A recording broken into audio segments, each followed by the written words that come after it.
Hello everyone, welcome to my channel H D Orion. हम पढ़ रहे हैं accountancy for class 12 T S. Grewal की टेक्स्ट बुक से 2022 edition. Chapter 10 company accounts, issue of debentures. और इस वीडियो में हम पढ़ेंगे issue of debentures with terms of redemption. So let us see some questions from the text book. Before that, let us understand what is redemption of debenture. एक होता है issue of debenture और दूसरा होता है रिडम्पशन ऑफ डिबेंचर। जब company investors से loan के रूप में पैसे जमा करती है डिबेंचर इशू करके, तो उसे हम कहते हैं इश्यू ऑफ डिबेंचर। लेकिन रिडम्पशन का मतलब होता है जब यही लोन का पैसा कंपनी इन्वेस्टर्स को वापस कर देती है एक पीरियड के बाद, तो उसे हम रिडम्पशन ऑफ डिबेंचर्स कहते हैं। फाइन। सो जब पैसा वापस दिया जाता है डिबेंचर्स का डिबेंचर होल्डर्स को, ये जो तरीका है इसे हम रिडम्पशन ऑफ डिबेंचर्स कहते हैं। और जितने सालों के लिए कंपनी ने उनका इन्वेस्टर्स का पैसा बोरो किया है उस पर कंपनी ईयरली इंटरेस्ट भी पे करती है। फाइन। और वो इंटरेस्ट का परसेंटेज डिबेंचर के नाम, डिबेंचर के पहले ही वो परसेंटेज लिखा होता है, जैसे कि 9% debentures, 12% debentures. Fine. So interest is a different thing, but redemption के समय में भी कुछ कंडीशंस होते हैं। तो जब कंपनी डिबेंचर्स फ्रेशली इश्यू करती है इन्वेस्टर्स को, तो उस समय हो सकता है कि वो रिडम्पशन से रिलेटेड कुछ डिटेल्स बताए, मतलब रिडम्पशन का कंडीशन भी इन्वेस्टर्स को बताती है। और ये कंडीशन क्या है कि redemptions will be made at par और एट प्रीमियम। ये दो ही कंडीशन है जिसमें रिडीम हो सकता है। फाइन। या तो 100 रुपीज़ के डिबेंचर्स के बदले 100 रुपीज़ ही दिया कंपनी ने वापस, या तो फिर 100 रुपीज़ के डिबेंचर्स 100 रुपीज़ के डिबेंचर्स लिए और 100 रुपीज़ से ज़्यादा का रिडम्पशन, मतलब वापस उनको प्रीमियम में किया, मतलब 100 रुपीज़ फेस वैल्यू से ज़्यादा अमाउंट वापस किया। फाइन। सो इसे हमें इश्यू के समय ही एडजस्टमेंट करना होता है। सो इश्यू के समय हमें क्यों करना होता है? क्योंकि जैसा कि यहाँ बुक में लिखा हुआ है, debentures issued at par, at premium और at discount may be redeemable either at par और एट प्रीमियम। सो डिबेंचर्स जब इश्यू करते हैं तो हम पार या प्रीमियम या डिस्काउंट में कर सकते हैं, लेकिन जब पैसा वापस करते हैं, रिडम्पशन करते हैं, तो हम या तो पार में कर सकते हैं या प्रीमियम में कर सकते हैं। If the debentures are redeemable at premium, premium payable at the time of redemption is provided in the books of accounts at the time of allotment of debentures following the prudence concept of accounting. Now prudence concept of accounting में क्या कहा गया है कि expected profits को कभी भी हमें बुक्स में नहीं लिखना है, लेकिन एक्सपेक्टेड लॉसेस को हमेशा बुक्स में लिखना है। और कंपनी को कब पता चल जाता है कि ये एक्सपेक्टेड लॉस है? क्योंकि जो प्रीमियम हम दे रहे हैं रिडम्पशन के समय में, ये कंपनी के लिए लॉस ही है। और इस लॉस को इश्यू के समय ही कंपनी को जानकारी होती है, इसलिए वो इश्यू के समय ही इसे अपने बुक्स में मेंशन करते हैं। तो हमें इस सेक्शन में इसी बात को समझना है कि जो भी लॉस है रिडम्पशन के समय का, उसे कंपनी इश्यू की एंट्री के समय ही इनकॉर्पोरेट करेगी, मतलब एडजस्ट करेगी। Fine. As per the concept of prudence of accounting, इसे हम कंजर्वेटिज्म कॉन्सेप्ट भी कहते हैं। तो मेन चीज यहाँ ये है कि रिडम्पशन के समय अगर कंपनी फेस वैल्यू से ज़्यादा अमाउंट दे रही है इन्वेस्टर को, तो ये कंपनी के लिए लॉस है और इस लॉस को हमें इश्यू ऑफ डिबेंचर्स के समय में शो करना है।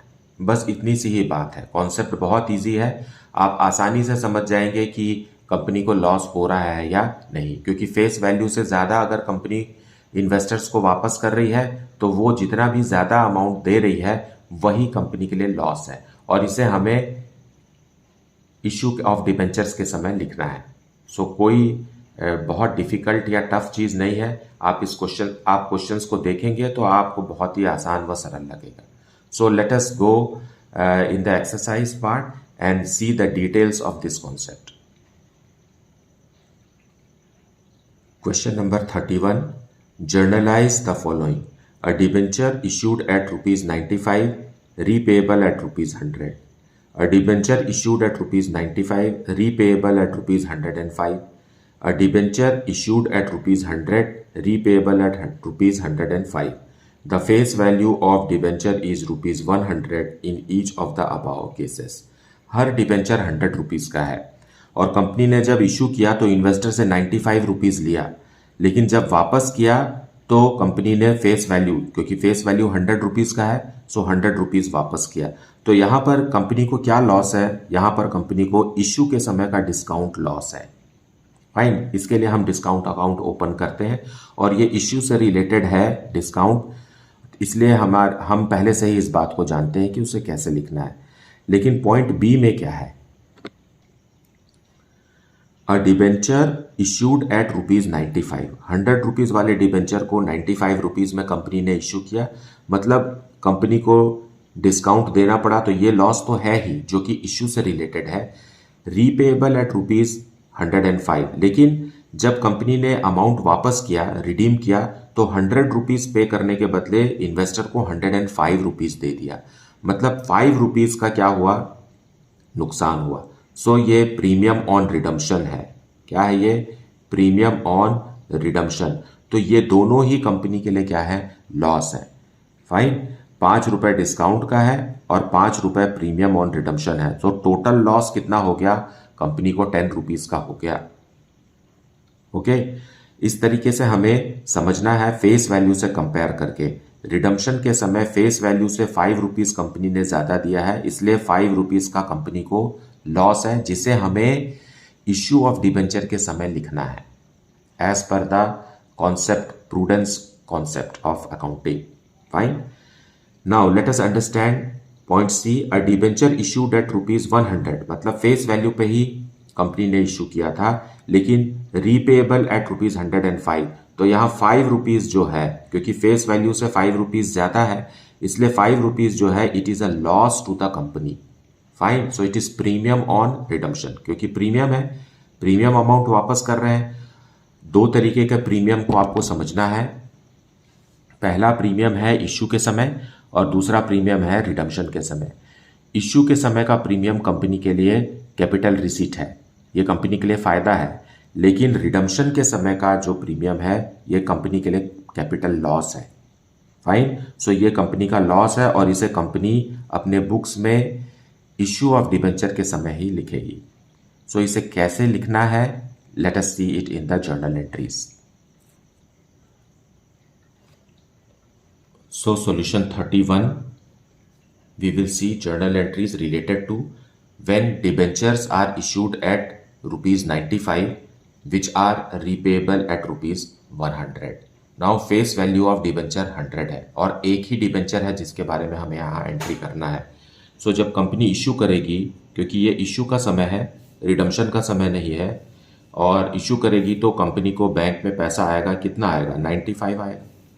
फाइन, और क्योंकि कंपनी पूरा का पूरा पैसा अभी ही मांग रही है लंप सम में, इसलिए हम लिखेंगे डिबेंचर एप्लीकेशन एंड अलॉटमेंट।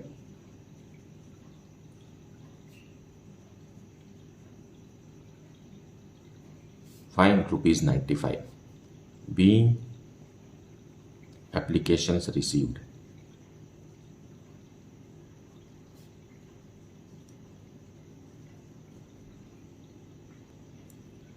अब हम इसे ट्रांसफर करेंगे। ट्रांसफर की एंट्री के समय ही एक्सपेक्टेड लॉस जो रिडम्पशन के समय होने वाला है उसे लिखना है, लेकिन यहाँ पर कोई भी लॉस नहीं है। रिडम्पशन के समय में कंपनी को प्रीमियम पे कंपनी रिडीम नहीं कर रही है, इसलिए जो लॉस है वो इश्यू के समय का डिस्काउंट ही है जो लॉस है कंपनी को। रिडम्पशन के समय का कोई भी लॉस कंपनी को यहाँ इस क्वेश्चन में नहीं है। So it is a simple question. So इसे हम डिबेंचर एप्लीकेशन एंड अलॉटमेंट को क्लोज कर देंगे।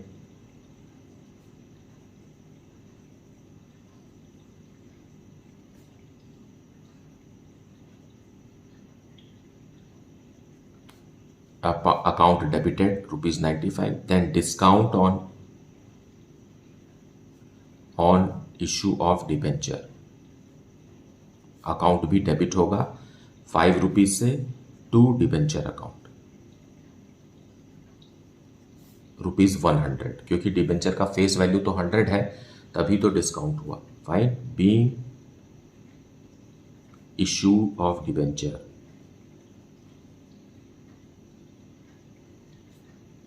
At discount repayable at par।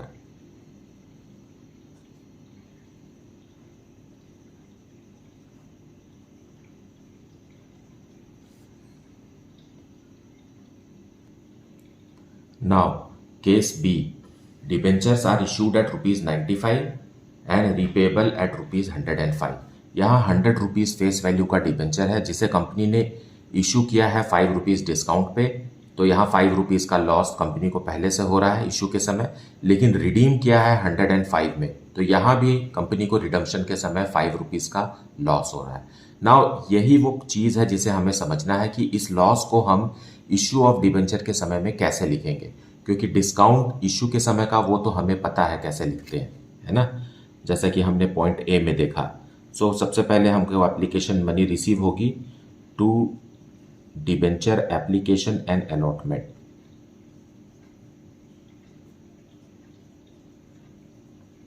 Application and allotment में ₹100 के डिबेंचर के बदले कंपनी ने ₹5 डिस्काउंट दिया है, सो ₹95 ही मिलेगा। Being received application,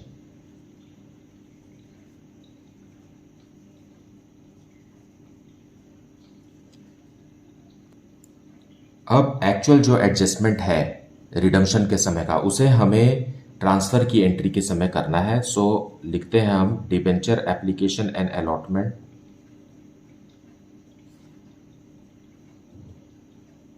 application and allotment account हम डेबिट करेंगे। ₹95 से है, ₹95 से डेबिट कर दीजिए।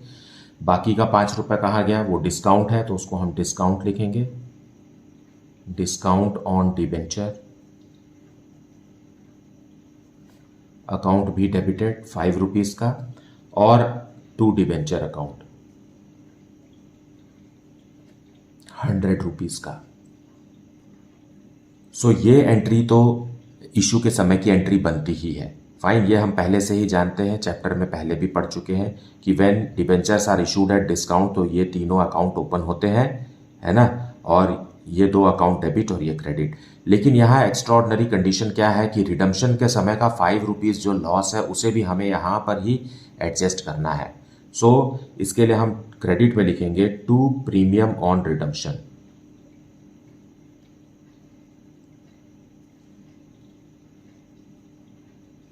प्रीमियम ऑन रिडम्पशन कितना है, ₹5 का है।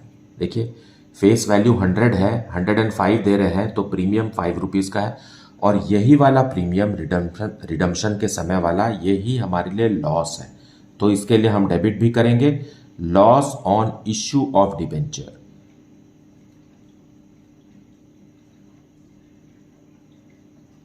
Account debited ₹5। सो इस तरीके से रिडम्पशन के समय के लॉस को हमने इश्यू ऑफ डिबेंचर के समय में एडजस्ट कर दिया। फाइन, बीइंग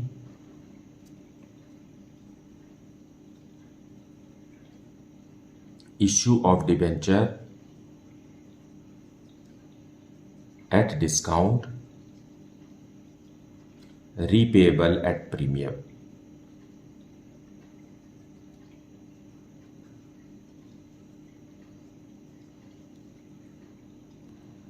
सो कॉन्सेप्ट बहुत ही आसान है समझने के लिए, सिर्फ प्रीमियम ऑन रिडम्पशन को ही हमें ध्यान देना है, बाकी की चीज़ें हम पहले से ही जानते हैं।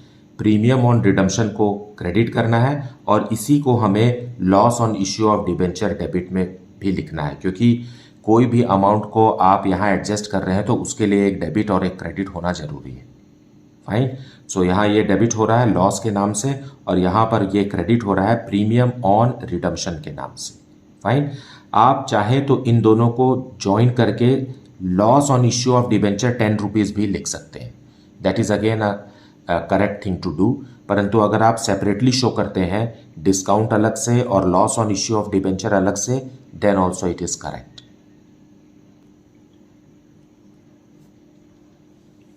Now let us see point C, a debenture issued at ₹100 जो कि नो डिस्काउंट नो प्रीमियम है।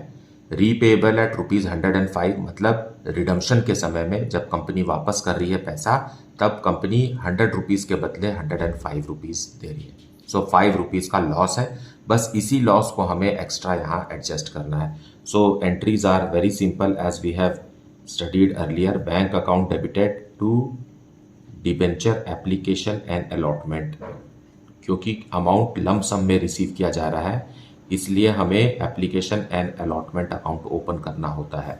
₹100 ले रहे हैं। Fine, being received application.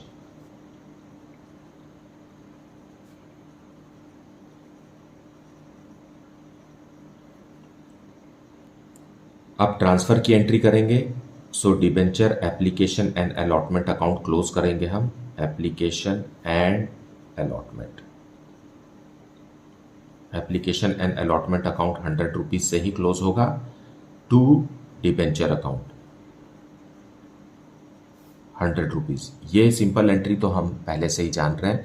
हमें किसे इंक्लूड करना है? ₹5 लॉस को इंक्लूड करना है जो कि रिडम्पशन के समय होने वाला है। सो इसको हम क्रेडिट करेंगे to premium on redemption.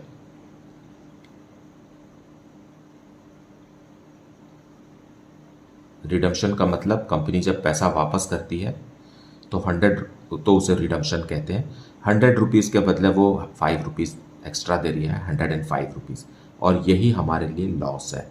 So prudence concept के हिसाब से एक्सपेक्टेड लॉस जो कि फ्यूचर में होने वाला है, आज का बात नहीं है ये, है ना। फ्यूचर में जब कंपनी पैसा वापस करेगी 2-4 साल के बाद, ये पीरियड भी कंपनी इन्वेस्टर्स को पहले से ही बता दी होती है, तो उस समय कंपनी ने प्रॉमिस कर दिया है कि आपको हर ₹100 के बदले ₹105 मिलेगा, मतलब ₹5 प्रीमियम। सो इसे ही हम लॉस कहते हैं।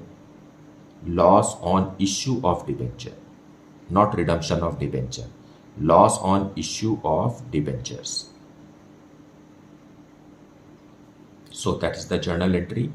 Now narration, being issue of debenture at par, repayable at premium.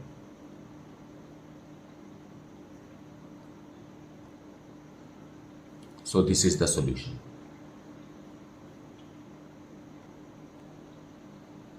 Now let us see question number 32. ZK Limited issued ₹4 lakh 9% debentures of ₹100 each. Now ₹4 lakh debentures के हैं और ₹100 मतलब कितने हो गए? 4000 debentures है यहाँ। Each at a discount of 5%, redeemable at a premium of 10%. So company को यहाँ डबल नुकसान हो रहा है। एक तो कंपनी इशू के समय 5% डिस्काउंट दे रही है, और दूसरा जब कंपनी पैसा वापस कर रही है तो भी 10% ऑफ फेस वैल्यू ज़्यादा कर रही है। सो यहाँ ₹100 के हिसाब से यहाँ ₹5 का लॉस है कंपनी को, और यहाँ ₹10 का लॉस है। पास necessary journal entries for the about transactions in the books of ZK limited.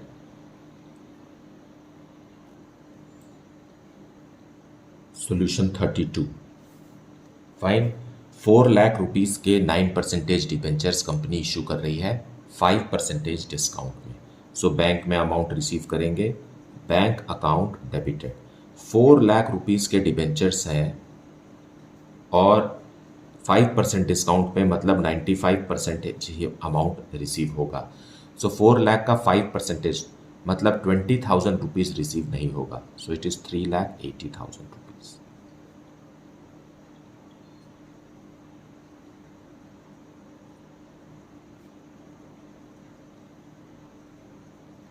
9% debenture application and allotment, ₹3,80,000 being received application.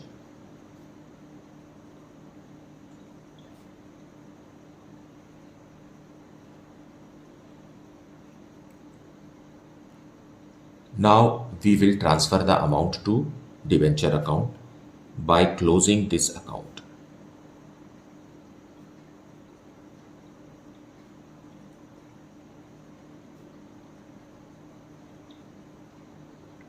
Application and allotment account जितने से ओपन हुआ है उतने से क्लोज कर देंगे।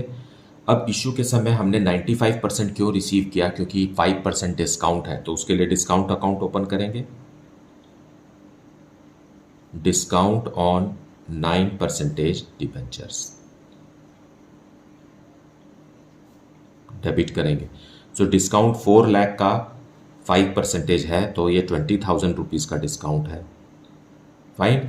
लेकिन यहाँ पर अच्छा, अब इसे ट्रांसफ़र कर देते हैं पहले, फिर बात करते हैं। 9% डिबेंचर्स 4 लाख। सो ये तो इशू की एंट्री है ही, लेकिन हमें इसमें विशेष बात क्या ऐड करना है कि रिडम्पशन के समय का जो 10% प्रीमियम है, जो कि कंपनी के लिए लॉस है, उसे भी हमें यहाँ इनकॉर्पोरेट करना है। सो उसके लिए हम क्रेडिट करेंगे to premium on redemption, premium on redemption, premium on redemption of 9% debentures. कितना है ये? 10% है, तो फेस वैल्यू 4 लाख का है, उसका 10% कितना होगा? 40,000 रुपीज़। और ये भी कंपनी के लिए लॉस है। डिस्काउंट तो लॉस है ही, है ना, उसके लिए हमने डिस्काउंट अकाउंट को ओपन किया है, लेकिन ये प्रीमियम ऑन रिडम्पशन के लिए हमें loss on issue of debenture ही लिखना है। Loss on issue of 9% debenture. एक अमाउंट 40,000 से ही ये अमाउंट डेबिट हो जाएगा। Fine, that is what you have to understand. So ये और ये ही नया है ना। Being issue of 9% debentures at 5% discount, repayable at 10% premium.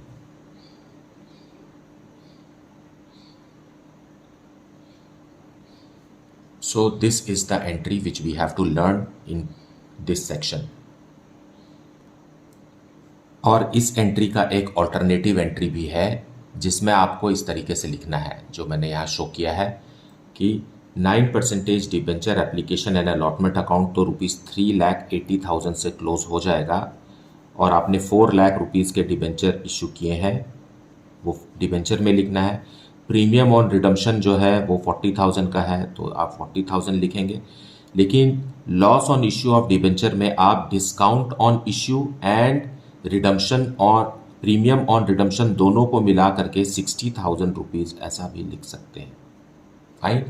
सो यहाँ पर एक ही अकाउंट डेबिट हो रहा है, क्योंकि discount on issue of debenture भी लॉस है, और रिडम्पशन ऑफ डिबेंचर के समय जो प्रीमियम दे रही है कंपनी, वो भी लॉस है। सो दोनों को मिला करके 60,000 एक ही अकाउंट में लिखा जा सकता है। So either of the entries are correct.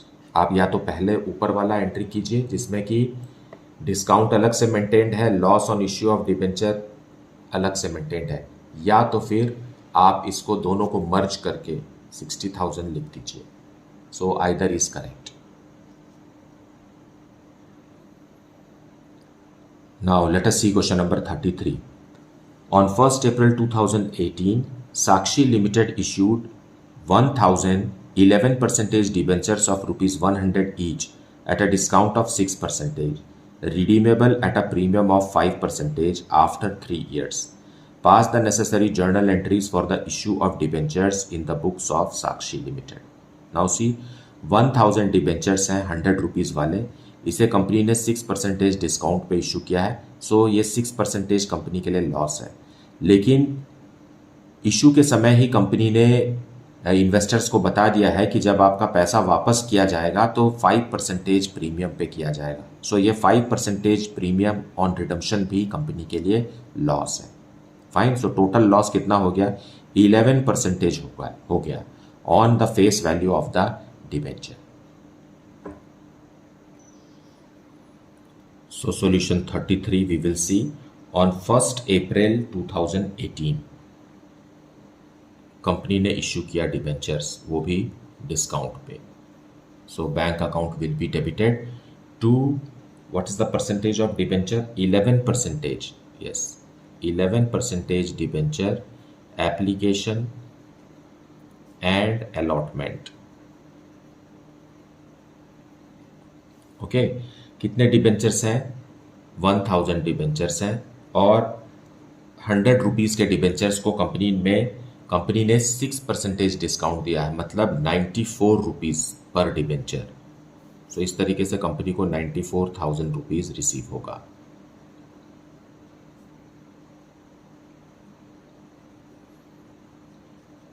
being received applications.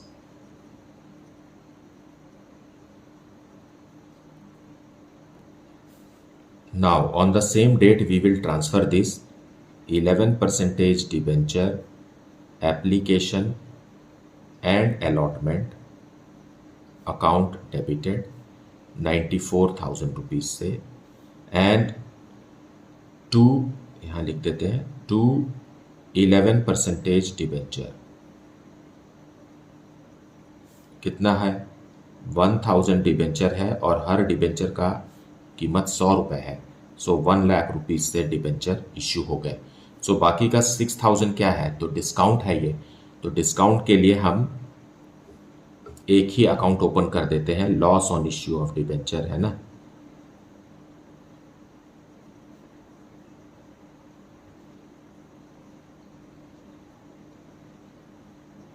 इसमें इसका डिटेल है 6000 रुपीज़ डिस्काउंट का है, प्लस प्रीमियम भी है हमारे पास रिडम्पशन के समय।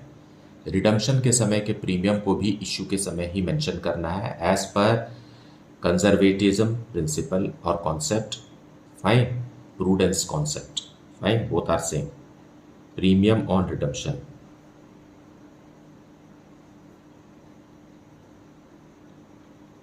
प्रीमियम ऑन रिडम्पशन कितना है? 1000 डिबेंचर्स पर 10 रुपीज़ का प्रीमियम है। 10% off 100, no it is 5 rupees, fine. So 5 rupees का है। सो ये कितना हो गया? 5000। ओके, सो 5000 रुपीज़ को और भी लॉस कहेंगे। So loss is how much? 11000।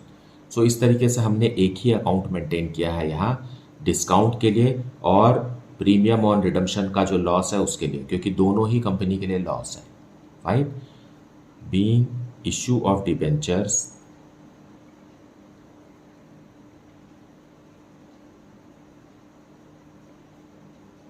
Eight 6% discount, redeemable और repayable at 5% premium. So this is the solution for question number 33। मुझे उम्मीद है आपने वीडियो पूरा देखा है, एक्सप्लेनेशन को भी अच्छे से सुना है and you have got the concept. अगर इसके बावजूद भी अगर कुछ डाउट है then please put it in the comment section. Thank you so much for liking, subscribing and sharing this channel. And if you have not yet, then please do like it, subscribe it and share it among your friends. Thank you so much for watching this video.